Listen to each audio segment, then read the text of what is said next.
본 방송에서 제공하는 투자 정보는 투자 판단에 대한 조언입니다. 방송에서 제공하는 주식의 가치, 가격 상승 및 가격 하락에 대해서는 방송사에서 보장하지 않습니다.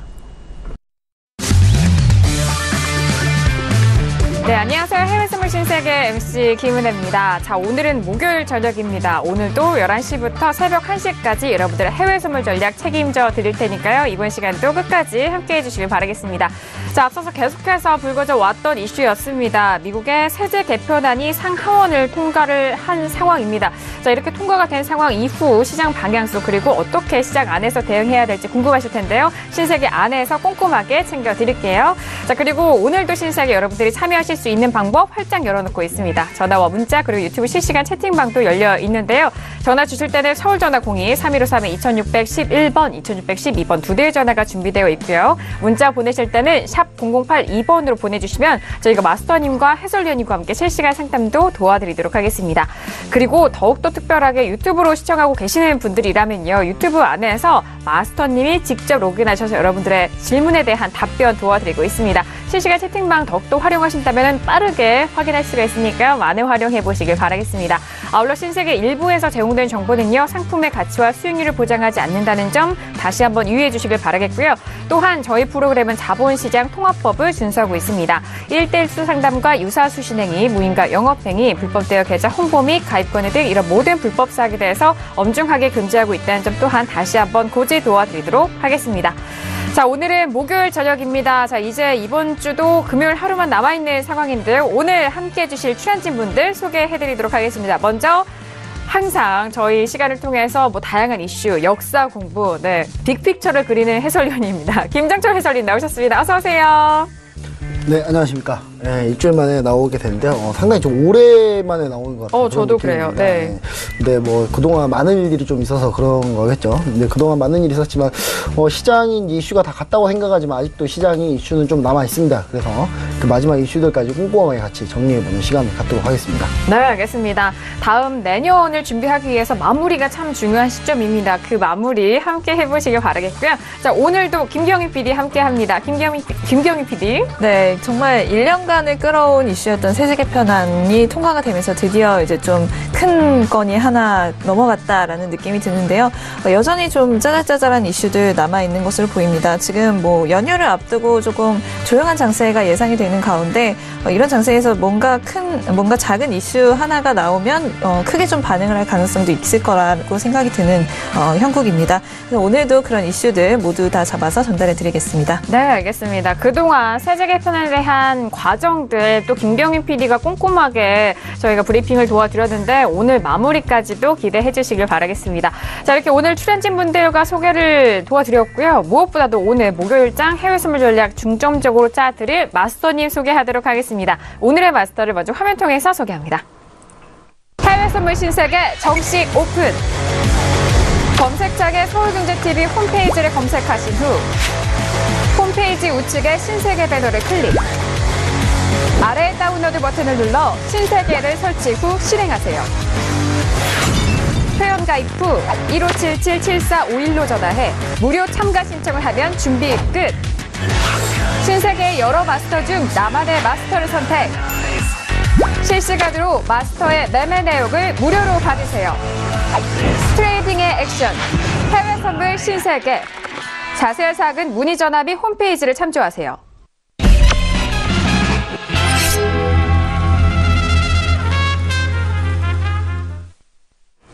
네, 오늘 함께할 마스터는요, 혜선이 아빠, 그리고 지수의 남자입니다. 박노준 마스터님 나오셨습니다. 어서오세요. 네, 반갑습니다. 네. 일단은 지금 오늘 그 국내장은 굉장히 폭락세를 이뤘는데요. 예, 근데 해외 선물장은 사실상 좀 잠잠한 면이 있습니다. 예, 지수든 골드든 오일이든. 그래서 오늘은 항상 제가 또 최선을 다해서 여러분들을 이끌고 갈 텐데요. 사실상 오늘 장이 좀 어렵습니다. 예, 약간 어려운 장이니까 어려운 만큼 더욱더 집중해서 방송을 좀 들어주셨으면 좋을 것 같습니다. 네, 알겠습니다. 맞습니다. 마스터님의 말씀이 정말 정확한데요. 최근에 해외 선물 시장 너무나도 잠잠하고 지루해서 특히나 이런 장은 또 초보자분들이 그렇죠. 많이 리스크 또는 손실을 내기 쉬운 장이기도 합니다. 더욱더 각별하게 주의가 필요한 장이고 이렇게 잠잠하다가도 가끔 한 번씩 시세가 나올 수 있는 네, 그런 장이기 때문에 예. 네, 상당히 주의 깊게 보셔야 되는 장, 그 안에서 신세계 여러분들의 시장 바로 잡아드리도록 하겠습니다. 자, 이렇게 오늘 박노정 마스터님과 함께 하겠고요. 뭐 앞서서 말씀드렸듯이 세제개 편안이 통과가 되면서 이제 지수의 방향성 정말 본격적으로 봐야 할 시점인데 박노준 마스터님 정말 잘 나오신 것 같고요. 네네네. 자, 이렇게 오늘 2시간 동안 책임져 드린다고 하니까 오늘도 많은 기대해 주시길 바라겠습니다. 자, 지금 현재 시간 11시가 넘어가고 있는데요. 현재 시장 어떻게 흘러가고 있는지 현재 구간 시세 살펴보시죠. 자, 일단 시세 먼저 살펴보도록 하겠습니다. 지수에 대해서 먼저 살펴보도록 하죠. S&P 500 지수는요, 2689포인트로 0.27% 강보합권입니다. 어제도 역시나 뭐 2거래일 연속 하락으로 마감됐고, 윗꼬리가 달린 시장입니다. 자, 그 가격대에서 다시 그대로 반등을 하고 있는데요. 자, 오늘은 2690선 다시 좀 넘어설 수 있을지 그 부분도 함께 체크해 보기로 하겠고요. 자, 그리고 나스닥도 보도록 하죠. 나스닥도 역시나 어제장 하락으로 마감이 되면서 오늘장 반등하고 있습니다. 6,496.75포인트로 0.19% 강보합권입니다. 자, 그리고 유로FX 볼까요? 유로FX 같은 경우에는 1.19 가격대 돌파 이후에 현재 구간 좀 조정 보이고 있는 상황입니다. 1.19310달러로 0.14% 약보합권이고요. 자, 그리고 골드 볼게요. 골드는요, 1265달러의 지지 이후 1267.4달러로 어제장 상승에 이어서 오늘은 좀 하락으로 전환이 되고 있는 상황입니다. 0.16% 약보합권 움직이고 있는 상황입니다. 자, 그리고 크루드오일도 보도록 하죠. 크루드오일은 58달러 돌파 이후에 다시 57달러 후반으로 내려온 상황입니다. 0.50%의 하락세로 현재 구간 거래가 되고 있다는 점 현재 시세 먼저 살펴드렸습니다. 네, 이렇게 현재 구간 시세를 좀 살펴봤고요. 그렇다면은 지금 11시 이 시각 어떤 뉴스가 나오고 있는지 김경은 PD 먼저 정리를 해드린다고 합니다. 네, 정리해 주실까요? 네, 먼저 미국 쪽에서 나온 소식입니다. 미국 3분기 GDP 성장률이 지금 3.2%로 발표가 됐는데요. 월가 예상치를 하회하는 수치라는 보도가 나왔습니다. 네, 다음으로는 신규 실업수당 청구 건수인데 24만 5천 건으로 증가했다고 합니다. 로이터 예상치는 23만 1천 건으로 예상치를 좀 상회하는 수치라고 보시면 되겠네요. 다음으로는 세제 개편안에 관련된 소식입니다. 미국 부유층은 감세 효과가 제한적일 것이라고 예상하며 그다지 수혜를 못 볼 것이다라고 예상을 한다고 합니다. 계속해서 지금 미국 언론 쪽에서 부유층뿐만이 아니라 이 미국 국민들이 전반적으로 좀 트럼프의 세제 개편안으로 혜택을 못 볼 것이라고 생각한다라는 설문을 공개한 적이 있는데 부유층 역시도 이 감세안에 대해서 찬성하는 모습은 아닌 것 같네요. 네, 다음으로는 오늘 발표된 일본은행의 정책 방향입니다. 완화 정책을 유지한다. 그리고 장단기 금리와 국채 매입을 동결한다라는 이야기를 했는데 어제장에서 이 구로다 총재의 발언에 좀 주목이 쏠린 만큼 굉장히 좀 시장을 흔들 수도 있는 어떤 발언을 할 수도 있다라는 예측이 나왔었는데 생각보다 뭐 굉장히 좀 기존에서 변한 것이 없었기 때문에 시장에 큰 충격은 없었던 것 같습니다. 네. 다음으로는 소시에트 제너럴에서 발표한 두 가지 통화에 대한 전망인데 내년 초에는 엔화의 변동성이 확대될 것이다라는 소식을 먼저 보도를 했고요. 네. 다음으로는 장기적 관점에서 유로화를 사라. 이유는 달러 대비해서 가격이 싸다라고 추천을 했다라고 합니다. 네, 다음으로는 미국 대학의 경제학자들이 비트코인의 밸류, 그러니까 가치가 어느 정도인지 우리도 모른다라고 해서 어느 정도 갈지 또 언제 이 상승장이 꺾일지 본인들도 모른다라고 이야기를 했다라고 하네요. 네, 알겠습니다. 일단 뭐 미국의 세제 개편의 통과 이후 이제 각국의 통화와 각국의 이슈가 다시 부각이 되고 있는 상황인데요. 일단 일본 은행 완화 정책에 대한 유지 계속되고 있고 장단기 금리와 국채 매입 또한 동결됐다는 점 확인을 도와드리도록 하겠고요. 최근에 또 뜨거운 이슈인 비트코인 관련해서도 계속적으로 나오고 있고, 그리고 뭐 김경인 PD 외신 분석 통해서 항상 시청자분들에게 말씀을 드립니다만 달러 대비해서 유로에 대한 가치가 현재 저평가되어 있기 때문에 좀 사둘만 하다라는 그런 뉴스까지도 정리를 도와드리도록 하겠습니다. 자, 이 시각 현재 구간 뉴스도 살펴봤고요. 자, 그렇다면 오늘 출연진분들과 어떤 이슈를 다루게 될까요? 오늘의 퓨처스 이슈 토크 이슈 먼저 화면 통해서 확인합니다. 네, 오늘의 퓨처스 이슈 토크입니다. 먼저 첫 번째 이슈는요, S&P 500입니다. 세제 개편안 양원 통과에도 불구하고 약세 흐름으로 마감을 했던 어제장입니다. 자, 오늘 이후 시장 어떻게 흘러가고 있을지 분석해 보도록 하죠. 자, 두 번째 이슈입니다. 유로 FX인데요. 미국의 세제안의 실효성 의구심의 상승세가 지속되고 있는 가운데 1.19 가격대 지지가 되고 있는 상황입니다. 하지만 현재 구간 좀 약세로 흘러가면서 이 다음 가격대는 어떻게 좀 공략을 해야 될지 함께 짚어보도록 하죠. 자, 그리고 세 번째 이슈는 크루드오일입니다. 최근에 크루드오일 가격대 상하방으로 많이 좀 흔들리고 있는 상황인데요. 원유 재고가 급감했다는 소식과 그리고 높은 가솔린 수요와 중동의 불안에 상승 쪽에 지지가 되고 있는 상황입니다. 현재 구간 57.74달러로 후반대에서 움직이고 있다는 점 다시 한번 짚어드리도록 하겠습니다. 자, 마지막 이슈는요, 골드입니다. 미국 증시와 달러 인덱스의 조정폭이 길어지면서 추가 상승을 이어가고 있었던 어제장이었는데요. 하지만 현재 구간은 소폭의 약보합권으로 다시 제자리 걸음하고 있는 골드 분석 도와드리도록 하겠습니다.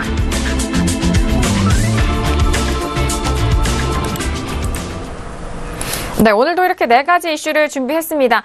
자, 지수에 대해서는 특히나 이제 세제 개편안이 통과가 되면서 이제 연말의 정리 그리고 이 내년의 전망이 사이에서 지수의 향방을 어떻게 또 전략을 짜야 하는지 본격적으로 좀 생각을 해볼 때가 아닌가 싶은데요. 자, 먼저 S&P 500 어제장도 좀 하락을 하면서 약보합권에서 마감이 됐고 윗꼬리가 길게 좀 달린 일봉의 모습으로 마감이 된 상황입니다.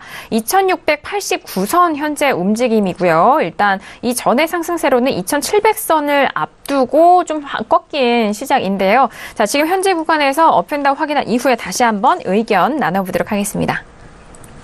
네, 먼저 업앤다운 확인해 볼게요. 자, 들어봅니다. 하나, 둘, 셋. 다양한 의견이 나왔죠. 저 업이고요. 마스터님 네, 반반이죠. 관망. 예. 그리고 김경영 PD 다운이고요. 해설위원님도 다운이십니다. 일단 두 분의 다운과 저 홀로 업 그리고 관망. 정말 다양한 의견이 나왔거든요. 역시나 지수 이제 새로운 국면인 만큼 다양한 의견 기대해 보도록 하겠습니다. 먼저 김경영 PD 의견 정리해 볼까요?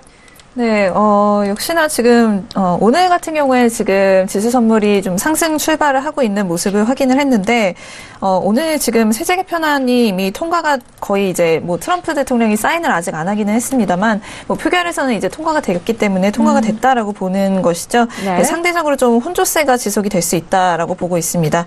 뭐, 지금 이제 이게 통과를 해서 계획대로 크리스마스 이전에 이 트럼프의 책상 위에 이 세제 개편안을 올려놓는 게 이제 목적이었는데 네. 굉장히 좀 번개불에 콩 먹듯이 좀 진행된 면이 없지는 않습니다만 어쨌든 간에 이제 의도대로 지금 된 것이죠.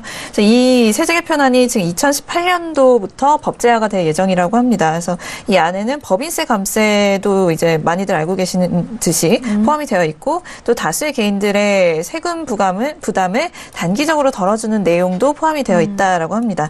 하지만 지금 뭐 세제 개편안이 통과가 됐음에도 불구하고 수요일장 같은 경우에 뉴욕 증시가 좀 별 움직임이 없이 종료가 됐다라는 말이죠.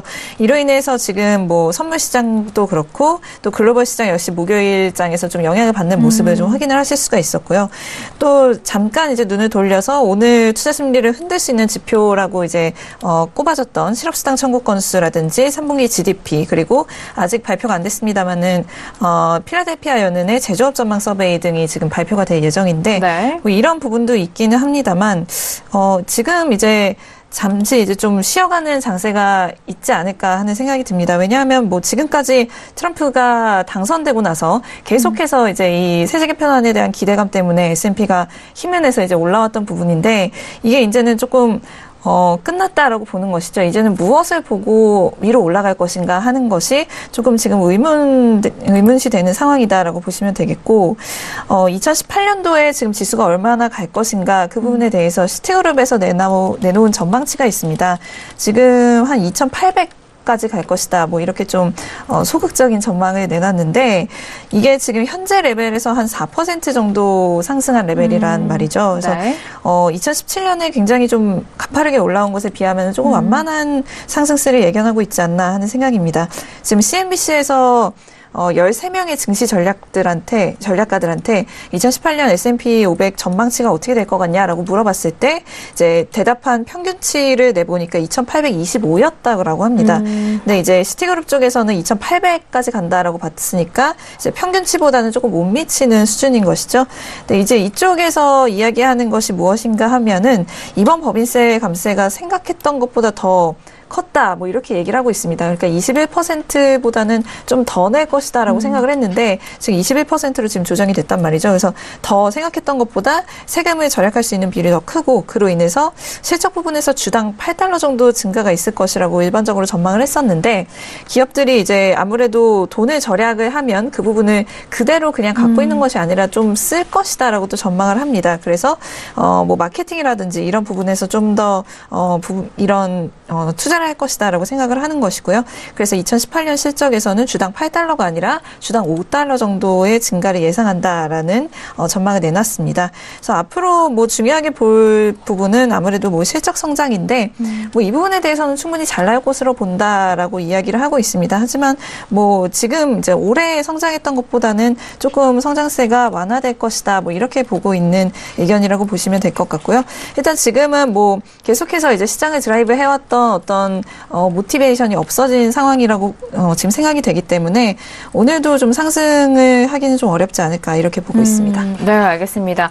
자, 현재 구간에 대해서 뭐 각국의 뭐 그런 지수에 대한 분석 다시 한번 드렸고 현재 구간에서 추가적인 상승에 대해서는 좀 보수적이다라는 그런 말씀까지 정리를 도와드리도록 하겠습니다.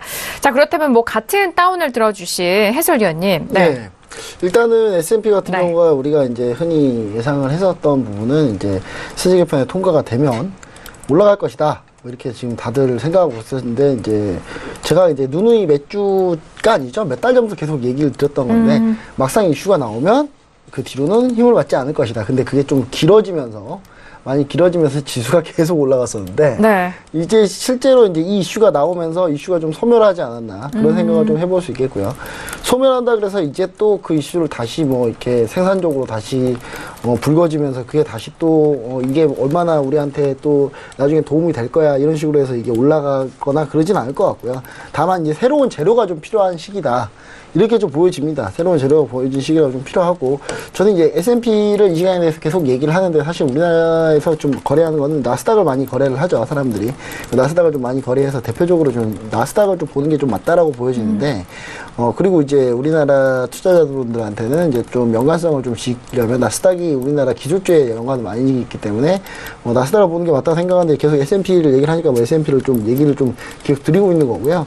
S&P 같은 경우도 마찬가지지만 조금 소폭 이제 횡보하는 흐름을 좀 거치지 않을까 생각을 합니다. 근데 다만 지지할 수 있는 부분이 2682선에서 좀 지지하는 부분이 라인이 좀 세게 있기 때문에 이 부분에서 계속 공방을 벌이지 않을까 그렇게 좀 생각을 해보고요. 가장 중요한 것 중에 하나가 뭐냐면 우리가 지금 올해 한 해 동안 정말 피로하게 많이 올라왔거든요. 그러니까 피로감을 느낄 정도로 많이 올라왔고 특히 미국 증시, 뉴욕 증시 같은 경우는 우리나라 마지막에 이제 우리나라 같은 연말로 가면 갈수록 지금 코스닥 같은 경우는 지금 대주주 세금 때문에 그것 때문에 양도세 때문에 지금 조금 밀리는 부분들도 있고 이슈들이 좀 있는데 미국 같은 경우는 이제 오히려 세금이 감소하는 것 때문에 지금 오르는 부분이 있단 말이죠. 근데 그런 부분이 디커플링 되어 있는데 이 디커플링 되어 있는 부분에서 이제 기관 플레이어들이 어떻게 플레이할 건지 좀 보시면 좋을 것 같다라고 좀 생각합니다. 이제 기관 플레이어들이 과연 이 크리스마스 시즌에서까지 마지막까지 열심히 매매를 할 것인가? 네.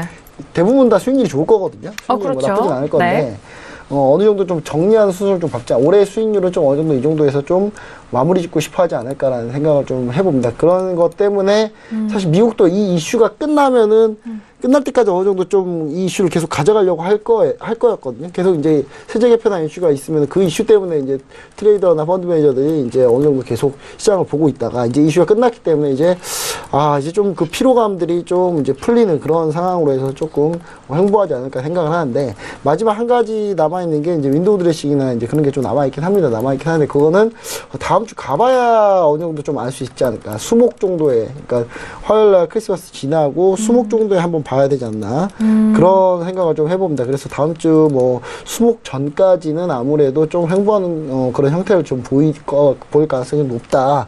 그렇게 좀 얘기를 좀 드리고요. 그 다음에 지정학적 이슈가 좀 중도에서 불거지고 이렇게 한다 그래도 사실 뉴욕 증시에는 그렇게 많이 반영이 되지는 않고 있습니다. 그래서 뭐 그런 부분들 때문에 뭐 급락할 가능성은 또 없다. 다만 좀 행보하고 밀리는 부분들이 좀 이제 주고받고 할 가능성이 좀 높은 이제 그런 구간이지 않나 그런 생각을 좀 해봅니다. 정확히 말하자면 사실 중립이라고 볼 수 있습니다. 그러니까 아주 많이 밀리기에는 그동안 올라왔던 게 너무 탄탄하기 때문에 예, 그런 부분은 좀 쉽지 않을 걸로 보이고요. 그리고 앞서서 이제 외신에서 얘기한 건 대부분이 이제 그 내년에 이런 모멘텀들이 딱 끝나고 실적 장세와 기관화 장세가 들어갔을 때 미국이 어떻게 될 것이냐에 대한 이제 얘기거든요. 그리고 내년 하반기 되면은 어느 정도 또 고점 부담에 시달리면서 조그마한 악재에도 좀 크게 민감하게 반응하는 뭐 그런 장세까지를 예측을 하면서 이제 좀 얘기한 거고요. 다만 그런 외신들의 뉴스들이 지금 당장 반영이 조금씩 되긴 합니다.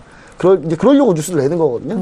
지금 당장 시장에서 시장 너 너무 빨리 올라왔어. 좀 기다려. 그러면서 이렇게 좀 얘기를 때려주는 거니까 그런 부분에 대해서도 어느 정도 영향을 받고 있다. 뭐 이렇게 보시면 좋을 것 같습니다. 네, 알겠습니다. 그렇다면은 지금 지수에 대한 뭐 어찌 보면 관망에 대한 의견이실 텐데 오늘의 또 하락, 어제장의 하락에 대한 부분은 그동안에 좀 고가를 잃었던 차익 실현 매물이 나온 걸까요? 차익 실현 매물이라고 하기에는 사실상 거래량도 그렇게 많지도 않고요. 연말이라서. 연말 좀 약한데 어느 정도 좀 트레이딩을 좀 자제하고 있다.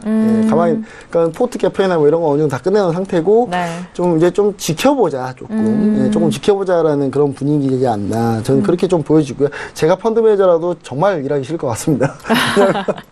정말 놀고 싶을 것 같아요. 아니 진짜로 제가 그런 경험이 있습니다. 2010년이었어요. 2010년에 제가 수익률이 그때가 기억이 안 나는데 한 주식 그때 우리나라 주가가 좀 많이 올라와가지고 한 60% 정도 했었어요. 연에. 근데 연에 60% 수익률을 올렸었는데 그때 코스피가 한 53% 정도 가서 제가 7%밖에 비트를 못했는데 그 정도에서 전 만족하고 12월에 휴가를 다 써버린 기억이 나거든요.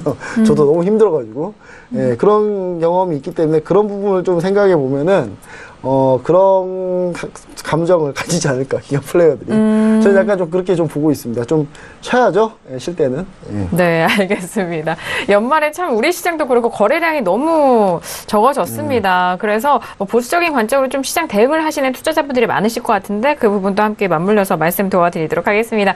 자, 그렇다면 지수의 남자인 마스터님을 제가 유튜브 보니까 나스닥도 일단 좀 포인트도 주신 것 같고 너무 바쁘셨던 것 같은데 먼저 S&P부터 정리하고 리뷰 들어가 볼까요? 일단은 뭐 유튜브에다가 일단은 그 나스닥 분할 매수를 아까 뭐 6495 정도 밀렸을 때 일단은 그 신호를 드렸거든요. 그래서 지금 상승을 하는데 일단 그래요. 뭐 앞서 말씀하셨던 것들처럼 세제 개편안 뭐 이제는 항상 우리가 기대감에 올라가고 이미 이제 실현이 됐으면 벌써 이미 반영이 됐기 때문에 그 이유는 사실상 모멘텀을 찾기가 힘들죠. 예. 그러다 보니까 이제는 좀 새로운 이슈가 필요합니다. 새로운 이슈가 필요하고 사실상의 기술적 피로감이 이제는 계속 줄곧 달려왔기 때문에 기술적 피로감이 일단은 나오는 구간이거든요. 그래서 그거를 알 수 있는 게 뭐냐면 차트를 봤었을 때 지금 계속 일단 일봉으로도 봐도 상승을 지금 쭉 계속 이 정도 지금 11월 23일부터 기준을 잡는다면 쭉 양봉으로 상승을 하다가 지금 음봉이 두 개째 밀리면서 어느 정도 파동을 준 다음에 이제 밀린 거거든요. 그 다음에 쭉 상승을 하고 밀리고 다시 상승했습니다. 이제 상승 주기가 좀 짧아지는 거죠. 자, 상승 주기가 짧아진다는 건 뭡니까? 이제 박스장이 형성된다는 거예요. 예.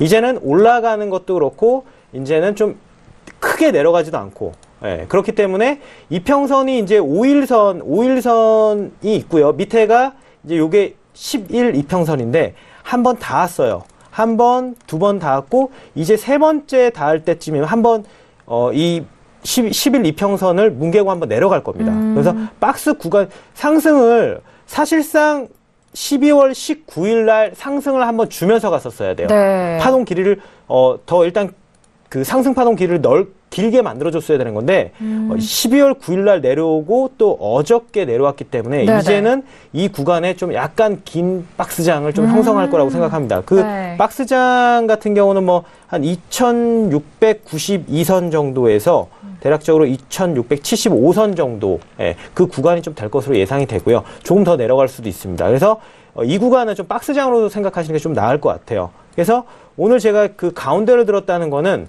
관망을 하는 게 아니고요. 일단은 상하방 다 전략을 세울 수 있다는 얘기예요. 네네. 그래서 S&P 같은 경우도 지금 아직 상승을 조금 더 할 수 있는 일단은 자리가 남아있다고 생각을 해서 일단은 먼저 아까 나스닥도 어차피 마찬가지니까 S&P는 오늘 약간 들어올리면 2690선 위로는 한번 올라갈 것 같고요. 그 다음에는 저항대가 형성되기 때문에 어저께 윗꼬리가 크게 나왔거든요. 그래서 저항대가 형성된 그 위로 올라갔다가 윗꼬리 달고 내려오면서 대략적으로 내려오는 구간 2686선까지 한번 1차 목표 내려올 수 있고요. 오늘 만약에 더 시가 정도까지 내려온다면 오늘 저가를 깨고 내려가서 밑에 있는 10일 이평선 그 부근 2676선 정도까지도 한번 크게 내려갈 수 있는 부분입니다. 어차피 그 당일 추세로는 크게 내려간다고 생각하지만 사실상 이 구간은 뭐 사실 그 조정 구간의 그 밑에 지지대까지 그냥 내려가는 거거든요. 그래서 그 부분까지 올 수가 있고 나스닥을 제가 매수했으니까 또 설명을 드리면 지금 일봉에서도 사실상 지금 S&P 같은 경우도 더 올라갈 부분이 존재하고요. 봉을 봤었을 때 나스닥도 뭐 마찬가지로 12월 19일 날 더 한번 올라갔어야 되는 건데 상승 파동 두 개만 주고 내려왔기 때문에 여기서도 오늘 금일 일단은 이거예요. 자세히 보시면 어저께 시가 그 다음에 오늘 고점이 거의 좀 약간 오늘이 고점이 좀 더 아래죠. 어제 시가보다. 그러면 이렇게 봉 패턴이 형성이 됐었을 때는 한번 어저께 시가를 뚫고 한번 올라가 줍니다. 이건 매매 경험이니까 제가 뭐 이거를 원칙상으로 풀지는 못하겠지만 사실상 윗꼬리를 좀 더 길게 줘야 되거든요. 그래서 위에 5일 이평선을 한번 뚫고 올라가서 다시금 이제 저항대에서 끌고 내려와야 되는데 그 구간이 대략적으로 6,510선 정도 이상 그 부분 갔다가 그 다음에 다시금 저항대에서 밀리면서 다시 내려와서 대략적으로 5일선 밑으로 형성이 될 것 같습니다. 그래서 6,400 한 93선까지 내려올 수도 있고 오늘 시세가 좀 크게 나온다면은 사실상 저점을 깨고 이 나스닥도 6,400 한 66선까지도 한번 밀릴 수 있다. 뭐 이렇게 양방향성으로 좀 보시는 게 나을 것 같아요. 네. 그러면 위로 6,510선 돌파했었을 때 좀 더 올라가서 대략적으로 6,515선부터는 분할로 매도 진입도 가능하다는 얘기죠. 네. 그렇게 좀 보셨으면 좋을 것 같아요. 알겠습니다. 오늘 뭐 지수에 대해서 이 반반을 들어주신 거네요. 네네네네. 상하방으로 모두 이렇게 네. 좀 매매 전략을 좀 세워주셨고, 뭐 S&P 이어서 나스닥에 대한 부분을 좀 하락시 매수 관점으로 좀 가보시라라는 말씀까지 해주셨습니다. 자, 지금 유튜브에서도 뭐 다양한 전략도 세워주신 것 같은데, 나스닥은 6,496.50부터 좀 본다라는 그런 분할 매수 의견까지 또 실시간으로 전해드렸으니까요. 여러분들 좀 실시간 대응하시는데 박노준 마스터님의 전략 잘 챙겨보시기 바라겠습니다. 네. 뭐 또 하실 말씀 그리고 있으세요? 네. 그 다음 지금 주봉을 보다 보니까 다음 네. 주 거를 말씀을 안 드린 것 같은데 다음 주도 네. 일단은 조정을 한번 보여줘야 되는 구간입니다. 다음 네. 주도 한번 끌고 내려오는 구간이기 때문에 다음 주도 일단 상승보다는 좀 지수는 좀 하락 쪽에 좀 반등이 나왔을 때 매도를 하는 전략으로 좀 그런 방향으로 좀 잡아주셨으면 좋을 것 같아요. 알겠습니다. 자, 이제 이번 주와 이제 다음 주, 크리스마스 시즌이기도 하고 이제 연말이라서 거래일수가 많이 되지 않는데 그 안에서의 또 전략도 세워드렸습니다. 자, 이어서 두 번째 이슈 바로 넘어가 볼까요? 현재 시간 벌써 26분이 지나가고 있는데 두 번째 이슈 점검 이후 개장 상황 보도록 하겠습니다. 자, 두 번째 이슈는 유로 FX입니다. 미국의 세제 실효성 의글씨 중심의 상승세가 지속되고 있다라는 이슈인데요. 자, 현재 구간 유로 FX 확인하시면요. 1.19355달러에서 거래가 되고 있는 상황입니다. 움직임이 지금 좀 멈춘 걸까요? 지금 마이너스 0.10%가 좀 빠진 상황이고 어제장의 고가를 보시면 1.19760까지 올라갔던 유로 FX였는데요. 자, 현재 구간 빠르게 업앤다운 들어본 이후에 다시 한번 의견 나눠보도록 하겠습니다. 네, 들어볼게요. 하나, 둘, 셋. 네, 해설위원님 업이고요. 김경은 PD 관망, 그리고 마스터님 다운, 저도 다운입니다. 자, 유로 FX 역시 다양한 의견이 나왔는데요. 김경은 PD 들어볼까요? 네, 우선 어제 이제 세제 개편안 투표를 앞두고 달러 인덱스가 한번 이제 하락을 좀 크게 한 다음에 좀 조금씩 올라오는 모습이었습니다. 근데 전체적으로 좀 큰 변화가 없다라고 외신에서는 보고 있고요. 실제로 뭐 상방으로 크게 가거나 뭐 하방으로 크게 빠지거나 이런 모습이 발견이 되지 않았습니다. 일단 오늘 오후에 달러가 조금씩 좀 상승을 하는 모습을 보였는데 이게 지금 뭐 BOJ의 구로다가 현행의 그 체제를 좀 당분간 유지할 것이다 뭐 이렇게 얘기를 하면서 이 달러 인덱스가 그냥 뭐 좁은 범위에서 그냥 움직였다. 뭐 이런 정도로 지금 분석이 나오고 있고요. 일단 전반적으로는 세제 개편안으로 인한 혜택 부분이 좀 선반영되어 있다라는 판단 때문인지 달러를 비롯해서 뭐 세계 시장의 반응이 뭐 그렇게 없다. 뭐 이렇게 보고 있는 것 같습니다. 오늘 장에서 좀 유로의 뭔가 좀 상방이든 하방이든 어떤 좀 이끄는 부분이 될 수 있는 게 아무래도 카탈루니아 선거가 될 수도 있다라고 지금 보고 있는데 지금 이제 투표를 해서 그 독립파와 이제 그 스페인의 잔류하자라는 파가 있는데 이 둘 중에 뭐 한 파가 이제 집권을 하게 되는 것이겠죠.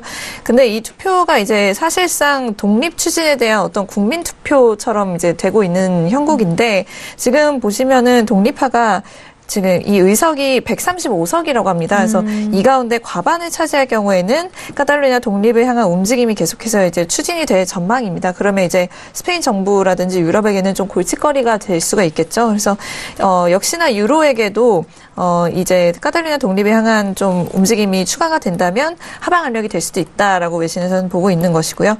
그런데 지금 좀 이 부분을 예측하기가 어렵다라고 보는 것이 CNBC 조사에 따르면 이 두 파가 확보할 의석수가 너무나 좀 비슷해서 뭐 한 석 차이 뭐 이 정도로 지금 나오고 있습니다. 그래서 어느 한쪽이 지금 과반을 확보하지는 못할 것이다라는 전망이 좀 우세한 걸로 지금 보이고 있습니다. 그래서 이 결과가 좀 어떻게 나올지 너무나 지금 좀 박빙인 상황이기 때문에 이걸 좀 봐야 될 것 같고요. 그리고 지금 뭐 이제는 달러 같은 경우에는 세제 개편안 둘러싼 긍정 무드가 좀 긴장이 풀렸다라고 보고 있는 것 같습니다. 그리고 세제 개편안 관련돼서는 지금 조금 아까 올라온 뉴스에서 조금 안 좋은 소식일 수도 있겠는데요. 지금 이 세제 개편안 추진에 대해서 좀 소송이 걸릴 수도 있다라는 소식이 올라오고 있습니다. 왜냐하면 지금 이 공화당 쪽이 아니라 민주당 쪽에 치우쳐져 있는 주들, 그러니까 뭐 뉴욕이라든지 뉴저지, 뭐 캘리포니아 이런 주에서는 이전보다 이 세제 개편안 통과로 인해서 세금을 더 많이 내야 되는 상황이기 때문에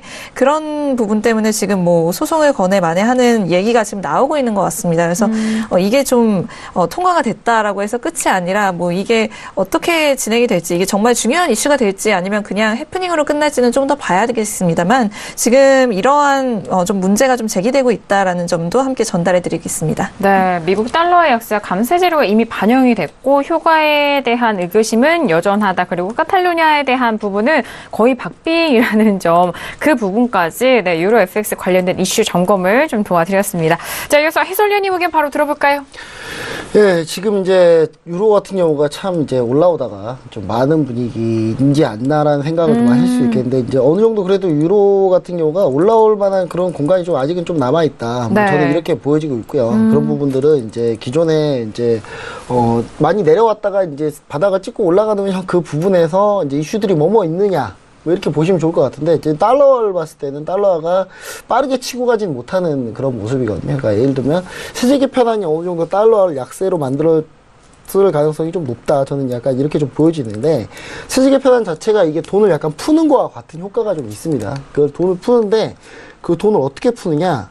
지금 아까 이제 외신도 같이 얘기를 해주신 PD님이 같이 얘기해 주셨는데 이게 왜 캘리포니아나 이쪽에서 반대를 하는지 좀 얘기를 드리자면 캘리포니아 같은 경우 전통적으로 민주당 쪽이거든요. 근데 민주당 쪽인데, 이쪽 같은 경우가 뭐, 이제 성향 자체가 이제 그 히스패닉이나 이쪽 많은 이유도 있고요. 두 번째로는 전체적으로 봤을 때, 여론조사를 했을 때, 이 세제 개편을 반대하는 사람이 50%가 넘어요. 그래요? 찬성이 30%밖에 없습니다. 그러니까 거의 그냥 번개포 콩고 먹다는 얘기가 많을 정도로 정말 밀어붙인 거예요. 그러니까 트럼프가 최초로 내가 진짜 법 하나도 통과 못 시켰는데 이거 하나만 해보자. 지금 거의 사정반 해가지고 겨우 통과시켜놨는데 사실상 이 개편한 내용을 보면은 주로 혜택을 받는 게 이제 고소득층. 고소득층이고 그럼 저소득층에서는 왜 이걸 가지고 뭐라고 하느냐. 그 세액공제가 줄었어요, 오히려. 그러니까 저소득층은 세금을 더 내는 구조고 고소득층은 세금을 더 적게 내는 구조. 지금 이제 그런 구조로 바뀌어 있는 상태거든요. 근데 이런 구도가 어떻게 이게 가능하냐를 봤을 때, 미국도 우리나라 별반 다르지 않은 정치 환경이지 않나. 그런 거 좀 설명해 볼 수 있겠고요. 그러면서 제가 봤을 때는 이제 이런 상황이, 저는 미국이 이런 상황을 선택했기 때문에 그 선택에 대해서는 뭐 개인적인 의견이 있습니다. 미국은 이게 이제 미국이 분명히 힘을 잃을 가능성이 높은 아주 치명적인 실수라고 저는 얘기를 하고 싶은데 그런 적은 그거는 이제 먼 후에 벌어질 일이겠죠. 먼 후에 벌어진 일이지만 지금 상황에서는 이제 그런 부분들이 이제 IT 기업들은 일단 미국에 있는 IT 기업들은 전부 다 자금을 해외로 좀 많이 빼돌린 상황이기 때문에 세금에 그런 혜택은 많이 없고요. 네. 기존의 에너지 업종이나 이쪽이 조금 세금 혜택이 좀 많다. 그러면 지금 현재 이쪽에 투자 활동이나 뭐 이런 쪽은 돈을 좀 많이 돌겠다라는 그런 의미고 그런 의미에서 달러가 좀 약세가 된 부분이 있는데 그 달러가 약세된 부분이 유로화에서는 약간 강세 요인으로 좀 작용한다라고 해서 제가 지금 업을 드렸고요. 업이라고 하지만 그 업의 이제 한계가 그렇게 높진 않습니다. 또. 예, 한계가 그렇게 높진 않아서 정고점 부분이니까요. 정고점 부분이면은 1.20073 뭐 이 정도 되겠네요. 이제 이 정도 되겠는데 이 정도까지만 가도 유로는 상당히 많이 간 거다. 저는 그렇게 얘기를 좀 드리겠고 만약 카탈루냐 이슈가 좀 불거진다 하더라도 저는 카탈루냐가 독립하기 참 힘든 좀 안타까운 마음인데 저는 약간 독립과 다양성 이런 거 되게 좋아하거든요. 저는 개인적으로 네, 개인적으로 되게 좋아합니다. 네. 다양성과 이런 거 되게 좋아하는 편인데 그럼에도 불구하고 이 카탈루냐 독립이 안 된다는 거에 제가 좀 얘기를 좀 드리고 싶은 거는 다른 유럽 국가들이 가만히 있지 않을 거예요. 예. 뭐 이거 만약에 카탈루냐 스페인에서 이런 사태가 벌어지면은 영국 같은 경우는 지금 당장 스코틀랜드가 나오려고 할 거고요. 지금 이런 문제들이 도처에 한정해 있습니다. 유럽에는. 그래서 이 유럽에서는 상당히 좀 싫어할 가능성이 상당히 높고 연합 차원에서 이거를 막을 가능성이 좀 높다. 그래서 선거가 실제로 카탈루냐 독립파가 승리한다고 하더라도 상당히 진통이 많을 거고 거기에 대해서 어느 자치권 정도만 좀 인정하는 게 예전 형태에서 그렇게 크게 변하지 않을 가능성이 좀 높기 때문에 유럽에서도 그렇게 많이 신경을 안 쓰고 있지 않는다. 뭐 이렇게 좀 생각을 해볼 수 있겠고 그것 때문에 유로화가 밀릴 가능성은 그렇게 많지 않지 않을까. 예. 물론 다만 카탈루냐 독립파가 승리하게 되면은 뭐 당연히 유로화가 일시적으로 좀 밀릴 가능성이 있습니다. 근데 복원력을 빠르게 회복할 수 있고 달러화가 지금 좀 세게 반등을 못 해주고 있기 때문에 유로화가 상승하는데 그렇게 막 크게 제약을 하지는 않을 거다. 그러니까 하락도 하방 경직성도 가지고 있지 않을까 그런 생각을 좀 가지고 있습니다. 네, 하방 경직성과 그리고 앞으로의 좀 상방 쪽으로 조금 더 열려 있는 부분 짚어드렸고 1.2 정도 초반까지 올라간다면 그것도 많이 올라간 것이다. 그 부분 카탈루냐 이슈 그리고 달러 대비해서 현재 상황과 그리고 전략도 세워드렸습니다. 자, 저는 조금은 다른 시점인데 계속 움직임이 좀 적다 보니까 저는 이 정도도 많이 올라온 거 아닌가라는 그런 생각이 들더라고요. 현재 구간이 1.19500까지도 돌파한 시점인데 저는 이 부분 올라온다면은 저는 반등시 매도적인 접근은 유로FX 계속적으로 말씀드렸었거든요. 그래서 현재 구간도 조금 눌리고는 있지만 다시 1.19500까지 다시 오늘의 고점 이상으로 좀 올라와 준다면은 그 부분까지 올라와 준다면은 반등시 매도적인 관점으로 오늘 다운의 의견을 드리도록 하겠습니다. 네, 마스터님도 역시나 다운의 의견을 좀 드렸던 것 같은데 어떤 전략인지 궁금합니다. 네, 들어볼까요? 네. 유로보다 오늘도 정신이 없네요. 너무 지금, 바쁘세요. 네, 지금 그 유튜브에다가 아까 나스닥 지수 매수하지 않았습니까? 맞습니다. 목표가가 지금 6,506선이 그러네요. 넘어갔거든요. 네네. 그래서 일단은 지금 유튜브 시청자분들, 뭐 방송 보시는 시청자분들한테 네. 일단 먼저 말씀드리려고 네. 일단은 청산을 지금 6,506까지 올라갔네요. 네, 6을 좀 넘어섰거든요. 네, 네. 그래서 일단은 매도를 지금 좀 하셔야 됩니다. 그죠? 네, 목표가 왔으니까 청산하자. 청산해서 네. 좀 수익을 좀 거두시고요. 뭐 어느 정도 더 들고 가실 분들은 6,509선인데 사실상 오늘 장은 뭐 아까 말씀드렸다시피 뭐 좀 약간 쉬운 장은 아니기 때문에 어느 정도 수익 실현을 이 부분에서 좀 하시면 좋겠다. 뭐 이렇게 말씀을 드리고요. 그래서 일단은 나스닥은 일단은 좀 매도를 해주시고요. 그리고 먼저 말씀드렸고, 네. 유로 말할까요? 예, 네. 유로 일단은 보겠습니다. 유로 같은 경우는 지금 사실상 유로도 밑에서 지금 좀 지지가 되는 장인데요. 사실상 그 유튜브에서 먼저 이제 좀 분할 매도로 좀 진입을 하자 그렇게 말씀드렸었고요. 유로를 좀 보면서 파운드를 좀 봤습니다. 예. 파운드 같은 경우도 지금 일단 주봉상으로 지금 3주 연속 윗꼬리가 달리면서 꺾이고 있거든요. 예. 그렇다면은 사실상 파운드도 밑으로 더 내려갈 수 있는 부분이 존재하고요. 유로 같은 경우도 봤었을 때 유로는 또 이 부분에 좀 집중을 했어요.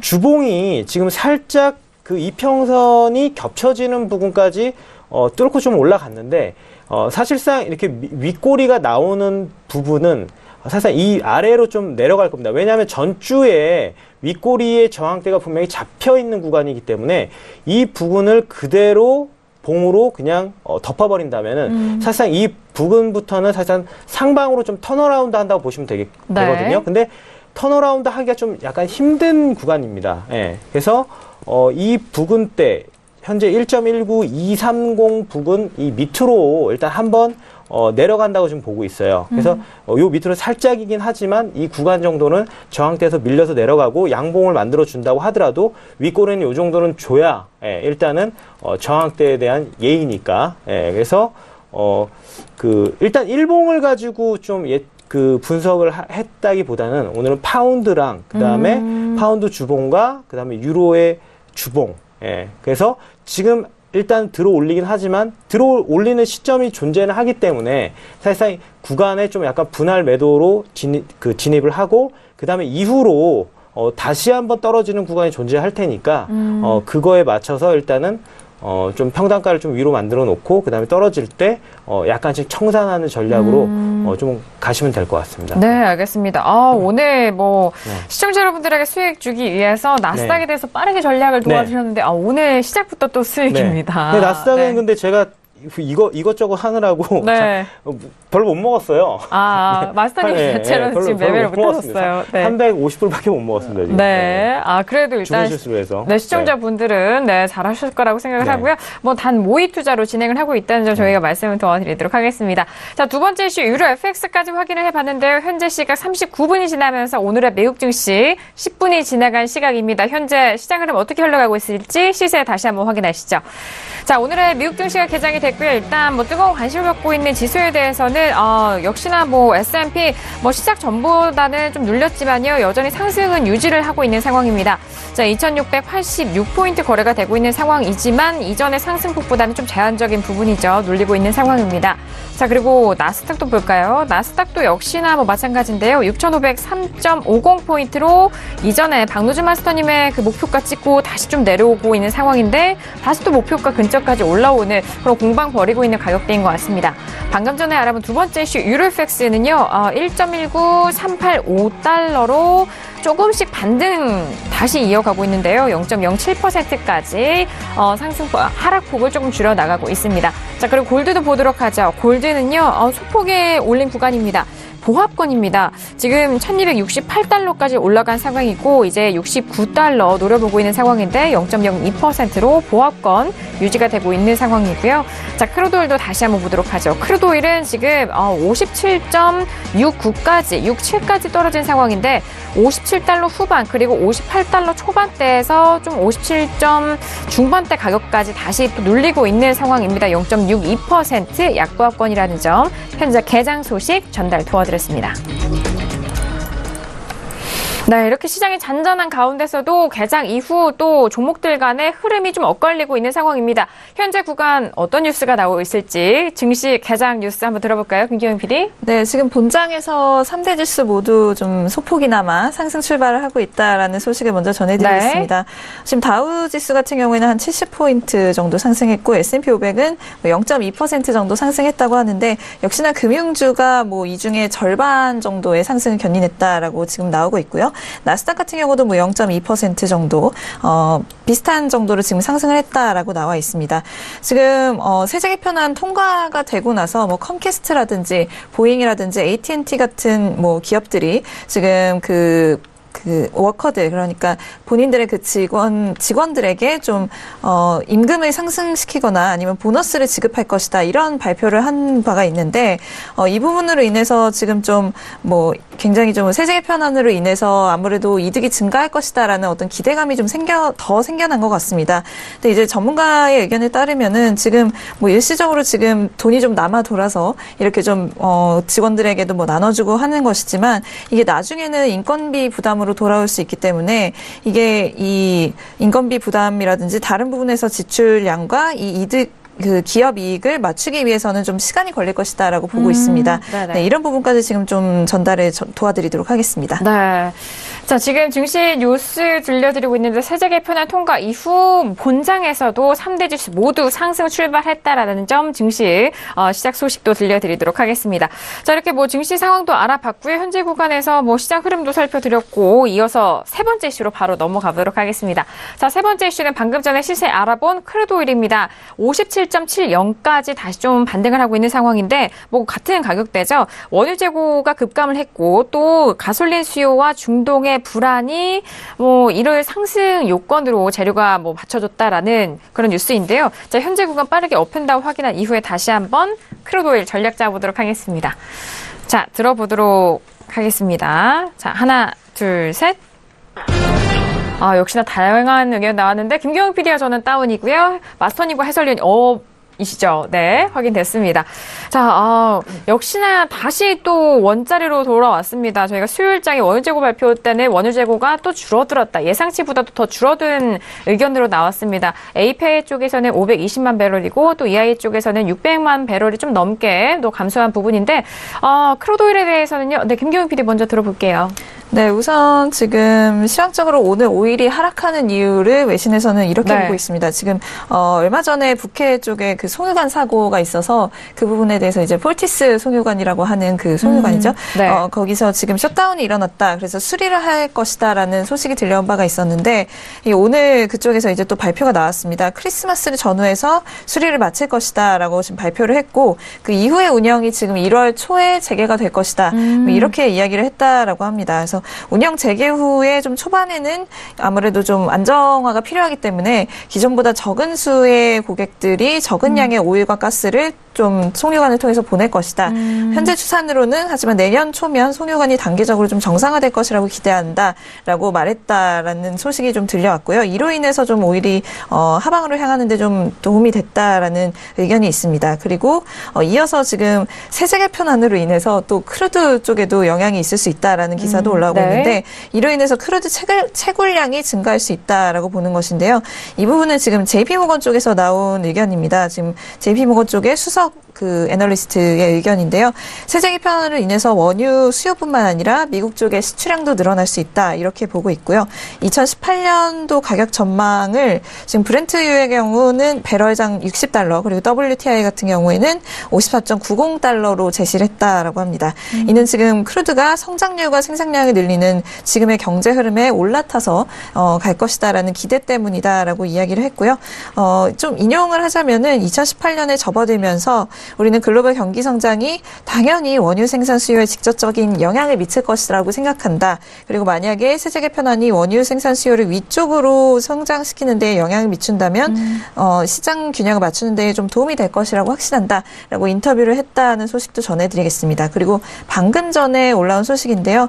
지금 오펙이 그 감산 협의의 어떤 출구 전략을 논의하기 시작했다라는 측근의 지금 인터뷰가 있어서 이게 근데 지금 뭐 논의하기 시작했다라고 해서 뭐 다들 모여서 이제 어떻게 추후 전략 짤지 한번 얘기해 보시죠. 이런 것은 아니고요. 이제 한번 생각해 볼 때도 되지 않았나 하는 굉장히 좀 초기 단계인 것으로 보입니다. 그래서 좀 공식적으로 오펙 쪽이나 뭐 비오펙국의 이 장관들이 추구 전략을 논의하기에는 조금 지금은 이른감이 있다라고 이야기를 했습니다만은 그 이후에 지금 좀 밸런스가 맞아가고 있는 상황이기 때문에 아마 이런 이야기도 나오고 있는 것 같습니다. 그래서 일단 뭐 그 인터뷰를 했다는 그 측근의 말에 의하면 지금 당장 뭐 그러니까 당장 이제 이 감사안을 끝내기보다는 약간 연속성 있는 전략으로 가져가는 쪽으로 보는 것이 맞다라고 인터뷰를 했고요. 하지만 궁극적으로는 이제 이제 감사안 연장을 좀 끝내는 방식의 논의를 시작할 것으로 보인다라는 외신의 보도가 있었습니다. 네, 알겠습니다.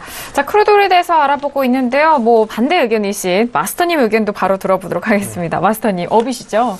일단은 사실상 유튜브에서는 제가 어차피 올 차례가 돼야지 얘기를 하니까. 네. 네, 그래서 먼저 제시를 해드렸던 거는 사실상 위에서 매도를 했어요. 아까 초반의 추세는 57.80, 맞습니다. 77, 그 사이에서 움직였거든요. 한번 내려간다고 봤기 때문에 그 이후로 한 10틱에서 15틱 내려가서 바로 그냥 그 청산 사인을 드렸고, 그리고 나서 이제 새롭게 보는 거거든요. 예, 그래서 일단은 그때는 매도였지만 또 지금은 제가 이제 상승 방향으로 바꾼 이유는, 사실상 지금, 어저께 5일 그 재고량 발표가 나와서 2배 정도로 그 예상치보다는 좀 뛰어넘는 감소가 나와서 일단은 어제 상승시켜 줬단 말이죠. 그리고 오늘, 초반에 일단은 초반에 이제 상승을 준 이후로 그 다음에 일단 막고서 떨어진 거거든요. 그러니까 어저께 반영이 됐고요. 오늘도 일단 들어 올렸다가 내려온 상황이기 때문에 사실상 그 하방으로 내려오는 게 맞는데, 중요한 거는 지금 5일 같은 경우도 이슈가 그렇게 크게 있는 건 아니에요. 있는 건 아닌데 사실상 박스 구간을 좀 보는 게 맞다고 생각을 합니다. 이 위치에서 보면 밑에 받치고 있는 이평선 지지대가 너무 많아요. 예. 그것도 뭉쳐져 있으면, 이평선들이 겹쳐져 있으면 뚫릴 확률이 굉장히 큰데 약간씩 벌어져 있습니다. 예. 이평선이 3개가 지금 약간씩 벌어져 있는 상황이기 때문에 그렇게 되면 좀 받치는 지지 구간 자체가 지지대가 좀 힘이 있는 거거든요. 그래서 좀 들어 올리는 구간이 좀 나오지 않을까 일단은 그렇게 생각을 하지만, 사실상 한편으로는 이 구간을 좀 전부 다 깨면서 오일이 57.36까지도 하락 시세가 나올 수는 있다고 생각을 해요. 좀 오일은 오늘 지금 현재 매매하기는 좀 저는 부적합하다고 좀 생각을 합니다. 예. 상방 방향을 들었지만 사실상 지금 현재에서 오일을 매매하시겠습니까 하면 저는 매매 안 합니다. 왜냐하면 좀 어려워요. 예. 이 구간에서 올라가도 사실 57.80까지 올라갈 수 있고, 내려간다고 하더라도 오늘 저점 뚫고 내려가도 이상하지 않거든요. 왜냐하면 어제 저점이 50.44이기 때문에 이 구간까지 내려와도 사실상 내려왔다가 다시 꼬리 말고 올라가서 대략적으로 이 박스 구간 만들어주는 게 이상하지는 않거든요. 그래서 양방향성의 일단은 방향이 확률적으로 거의 비슷하게 나오다 보니까 좀 매매하기가 좀 이 현재 시점에서 좀 어렵습니다. 아까는 매도가 이 정도까지는 10틱, 15틱까지는 일단은 그 가는 구간이 존재했기 때문에 했지만, 지금은 좀 한번 주고 나서 올라간 상황이라서 좀 어려운데, 그래도 일단은 상승 방향으로 약간은 올라갈 수 있다. 밑에 받치고 있는 지지대 때문에. 예. 그래서 그렇게 좀 설명을 드리고 싶네요. 알겠습니다. 워낙 시장의 흐름 안에서 좀 포지션을 정하셔야 되는 만큼 현재 구간 또 매력적인 구간은 좀 아닌 것 같네요. 네. 관망에 대한 의견도 자신의 수익금, 자본을 지키는 방법이기 때문에 그 부분 다시 한번 좀 참고를 해보시기 바라겠고요. 마스터님 하실 말씀과 이 포인트가 바로 나오면은 바로 말씀해 주셔도 됩니다. 네네네. 알겠습니다. 네, 그렇게 시청자분들에게 도움을 주시길 바라겠고요. 자, 1부 벌써 시간이 좀 마무리할 때가 되어서 잠시 후 2부에서는 그렇다면 마스터님이 이렇게 상승 요인도 말씀해 주셨는데, 상승 재료가 있음에도 불구하고 못 오르는 지금 크루드 오일에 대해서 김정철 해설위원님이 어려운 질문이에요. 2부 들어가자마자 좀 설명을 도와주신다고 하니까요. 1부 잠시 여기서 저희가 마무리하겠고 잠시 후 2부에서 기다려주시기 바라겠습니다. 자, 1부에서 다양한 이슈 점검을 좀 도와드렸는데요. 이 내용에 대해서는 투자 판단에 대한 조언입니다. 해당 상품의 가치와 수익률을 보장하지 않는다는 점 다시 한번 유의해 주시길 바라겠고요. 또한 저희 프로그램은 자본시장 통합법을 준수하고 있습니다. 1대1 수상담과 유사수신행위, 무인가 영업행위, 불법 대여 계좌 홍보 및 가입권유 등 이런 모든 불법사항에 대해서 엄중하게 금지하고 있다는 점 또한 다시 한번 고지 도와드리도록 하겠습니다. 자, 1부 여기서 마무리하겠고요. 잠시 후 2부에서 다시 돌아오도록 하겠습니다. 감사합니다.